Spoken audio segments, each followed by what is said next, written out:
Assembly elections లో గెలిచి దూకుడుపై ఉన్న కాంగ్రెస్ భద్రాద్రి కొత్తగూడెం జిల్లా పార్లమెంట్ ఎన్నికలపై ఫోకస్ పెట్టింది. కొత్తగూడెంలో ముఖ్యమంత్రి రేవంత్ రెడ్డి నిర్వహించిన సభ కాంగ్రెస్ శ్రేణుల్లో జోష్ పెంచింది. దీంతో గెలుపుపై ధీమా వ్యక్తమవుతోంది.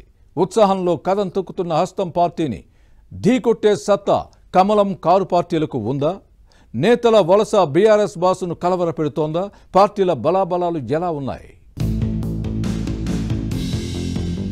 భద్రాద్రి కొత్తగూడెం జిల్లాలో పార్లమెంటు ఎలక్షన్ హీట్ పెరుగుతోంది. కాంగ్రెస్ కే ఎడ్జ్ ఉందనే ప్రచారం జరుగుతోంది. ఖమ్మం, మహబూబాబాద్ పార్లమెంటు స్థానాల్లో హస్తం పార్టీ హవా కొనసాగుతోందని చెబుతున్నారు. క్యాడర్ వలసతో కారు పార్టీ కంగారు పడుతోందనే టాక్ నడుస్తోంది. జిల్లాలో 5 అసెంబ్లీ సెగ్మెంట్స్ ఉన్నాయి. వాటిలో పినపాక, ఇల్లందు, భద్రాచలం స్థానాలు మహబూబాబాద్ లోక్సభ స్థానం పరిధిలోకి వస్తాయి. కొత్తగూడెం, అశ్వారావుపేట శాసనసభ నియోజకవర్గాలు ఖమ్మం పార్లమెంటు సీట్లోకి వస్తాయి. జిల్లా వ్యాప్తంగా 9,88,238 మంది ఓటర్లు ఉన్నారు. మహబూబాబాద్ లోక్సభ స్థానంలో 23 మంది అభ్యర్థులు బరిలో ఉన్నారు. కానీ కాంగ్రెస్ అభ్యర్థి పోరిక బలరాం నాయక్, బీఆర్ఎస్ అభ్యర్థిగా మాలోత్ కవిత, బీజేపీ తరపున బరిలో దిగిన సీతారాం నాయక్ మధ్య త్రిముఖ పోటీ నెలకొంది. అసెంబ్లీ ఎన్నికల్లో కాంగ్రెస్ క్లీన్ స్వీప్ చేయడంతో హస్తం పార్టీ ఎంపీ అభ్యర్థి గెలుపుపై ధీమాతో ఉన్నారు. ఖమ్మం లోక్సభ స్థానంలో 35 మంది బరిలో ఉన్నారు. కాంగ్రెస్ నుంచి రామసహాయం రఘురామరెడ్డి, బీఆర్ఎస్ నుంచి నామా నాగేశ్వరరావు, బీజేపీ అభ్యర్థిగా తాండ్ర వినోదరావు బరిలో ఉన్నారు. ఈ నేతది అశ్వారావుపేట నియోజకవర్గం ములకలపల్లి. ఖమ్మం పార్లమెంటు స్థానంలో కాంగ్రెస్ కారు పార్టీల మధ్య ప్రధాన పోటీ నెలకొంది.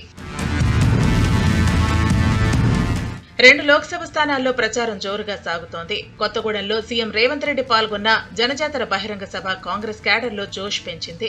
జిల్లాకు చెందిన మంత్రులు తుమ్మల నాగేశ్వరరావు, పొంగులేటి శ్రీనివాసరెడ్డి, ఉప ముఖ్యమంత్రి మల్లు భట్టి విక్రమార్క, ఎంపీ రేణుకా చౌదరి కాంగ్రెస్ గెలుపు కోసం వ్యూహాత్మకంగా పావులు కదుపుతున్నారు. కాంగ్రెస్ కంచుకోటగా ఉన్న జిల్లాలో సిపిఎం, సిపిఐ పొత్తుతో భారీ మెజార్టీ కోసం హస్తం పార్టీ ప్లాన్ చేస్తోంది.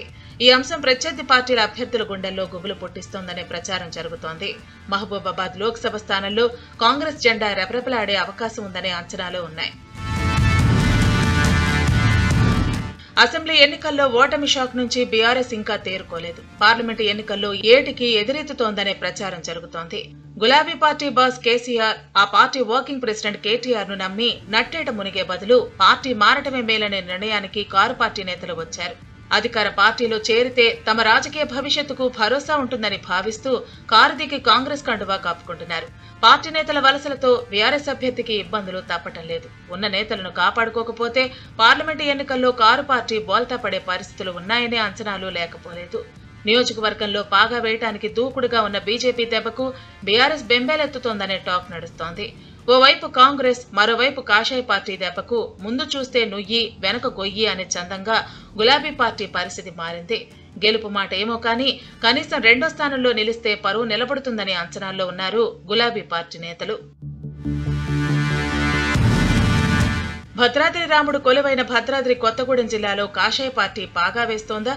రాముణ్ణి ఇష్టంగా కొలిచే గిరిజనులు బీజేపీ వైపు మొగ్గు చూపుతారా? లేక మోదీ 3వసారి ప్రధాని అయితే రిజర్వేషన్లు తీసేస్తారు, రాజ్యాంగాన్ని మారుస్తారనే రేవంత్ మాటలను విశ్వసిస్తే తమ పరిస్థితి ఏంటి అనే ప్రశ్నలు కాషాయ పార్టీ నేతల మదిని తొలిచేస్తున్నాయి. తెలంగాణలో మెజార్టీ లోక్సభ సీట్లు గెలుస్తామనే ధీమాలో ఉన్న కాషాయ పార్టీ మహబూబాబాద్ లో సీతారాం నాయక్ విజయంపై తథ్యమనే అంచనాల్లో ఉంది. ఖమ్మంలో 2వ స్థానం కోసం కారు పార్టీతో కమలం పోటీ పడుతోందనే టాక్ ఉంది. భవిష్యత్ రాజకీయ పరిణామాలు ఎలా ఉంటాయో పరిశీలించేందుకు వేచి చూడాలి.